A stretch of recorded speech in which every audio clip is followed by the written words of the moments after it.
This channel does not promote any violent, harmful, or illegal activities. All content provided by this channel is meant for an educational purpose only.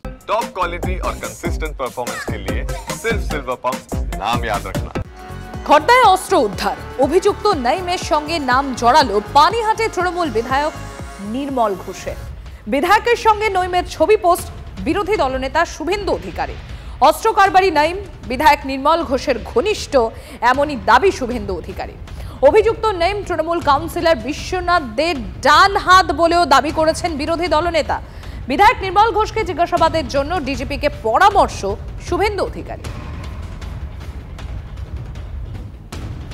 খড়দায় অস্ত্র উদ্ধার এবং অভিযুক্ত যে নাইম, এবার সেই নইমের সঙ্গে নাম জড়ালো পানিহাটি তৃণমূল বিধায়ক নির্মল ঘোষের। পানিহাটি তৃণমূল বিধায়ক নির্মল ঘোষের নাম জড়িয়েছে কিভাবে? বিধায়কের সঙ্গে এই নইমের ছবি পোস্ট করেছেন বিরোধী দলনেতা শুভেন্দু অধিকারী। অস্ত্র কারবারি নইম বিধায়ক নির্মল ঘোষের ঘনিষ্ঠ, এমনই দাবি শুভেন্দু অধিকারী।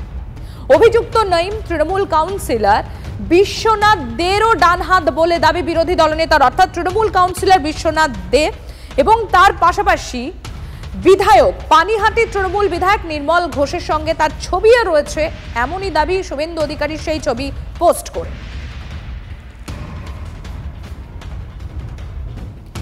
এই সপ্তাহ দুই আগেরই ঘটনা আপনারা জানেন যে টিটাগড়ের একটা আবাসন, সেখানে ভয়াবহ বিস্ফোরণ ঘটে এবং টিভি9 বাংলা সেই খবরও আপনাদের সামনে আমরা তুলে ধরেছিলাম এক্সক্লুসিভ, এবং সেই ঘটনায় গ্রেফতারও হয়েছেন তৃণমূল কাউন্সিলর আরমান মণ্ডল।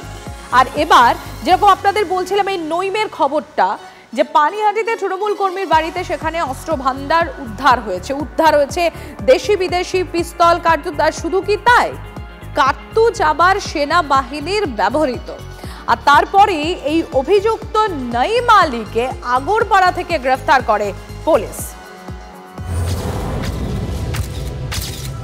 বাড়িতে যেন অস্ত্রের খনি। কাউন্সিলর ঘনিষ্ঠ এক তৃণমূল কর্মীর বাড়ি থেকে উদ্ধার করা হলো প্রচুর অস্ত্র। সেনাবাহিনীর নানা অস্ত্র ওই তৃণমূল কর্মীর বাড়ি থেকে পাওয়া গিয়েছে।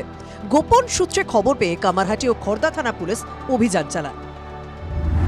পানিহাটি পুরসভার এক তৃণমূল কাউন্সিলরের ঘনিষ্ঠ তৃণমূল কর্মী নাইম আলী ওরফে নেপালির বাড়ি থেকে উদ্ধার হয়েছে প্রচুর অস্ত্র।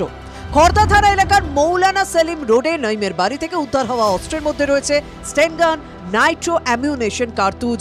অভিযুক্ত তৃণমূল কর্মী নাইমকে গ্রেপ্তার করা হয়েছে। কাউন্সিলরের সাথে পরিচয় আছে তোমার? না, পরিচয় নেই। ওটা যদি হালকা ফুলকা আছে। কি কারণে মানে তোমার কি কারণে অ্যারেস্ট করলো?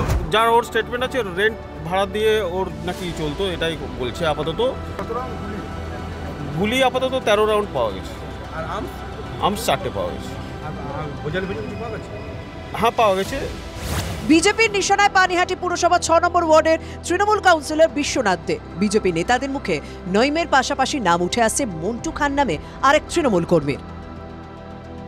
এই অফিসিয়ালি ব্যবসা করে, সরকার যার থাকে তার সঙ্গে থাকে, সরকারি নেতাদেরকে অস্ত্র দেয়। যে কাউন্সিলর বিশ্বনাথ দে, মানে বিশু বলে যে পরিচিত, মন্টু খান, এই নেপালি, এরা তো সব একসাথে একটা গ্রুপ। তো এরা সব একে অপরের সাকরেদ। এরা তো জমি দালালি করতে সারা পানিহাটি জুড়ে। তো এদের কাছে আরো প্রচুর এরকম আগ্নেয়াস্ত্র মজুদ রয়েছে। টিভি9 বাংলার প্রতিনিধি এই খবর কভার করতে গিয়ে পানিহাটির নয়া বস্তির তৃণমূল কর্মী মন্টু খানের হুমকির মুখে পড়েন। আপনি হাওয়া গরম করছেন, আপনি হাওয়া করতে আমি বললাম, শুনুন, আপনি হাওয়া গরম করুন না, আপনি মিডিয়া করে দিয়েছেন জান। তবে কি খবর ধামাচাপা দেওয়ার চেষ্টা করছেন মন্টু খান? মন্টু খানের আপত্তি তো থাকবেই। ওই এলাকায় আরো আগ্নেয়াস্ত্র মজুদ রয়েছে, সেগুলো যাতে ধরা না পড়ে সেই কারণেই তো ধামাচাপা দেওয়ার চেষ্টা করছে। এলাকার তৃণমূল কাউন্সিলর বিশ্বনাথ দে তার সঙ্গে যাবতীয় যোগ অস্বীকার করে মন্টু খানকে গুড বয়ের সার্টিফিকেট দিলেন। মন্টু খান তো ভালো সামাজিক লোক। হ্যাঁ, দলের কোন পদে আছে? আমাদের দলে কোনো পদ নেই। না, দলের সামাজিক বললেন বিভিন্ন ব্লাড ডোনেশন ক্যাম্পে থাকে। এটুকুই বল। সামাজিক বলতে কি, মানুষের কাজ করা। আমরা দোকান এলাকায় জমি বিক্রি, জমির দালাল, এটা আমি বলতে পারবো না। তৃণমূল কর্মীর বাড়িতে উদ্ধার কার্তুজ সেনাবাহিনীর ব্যবহৃত।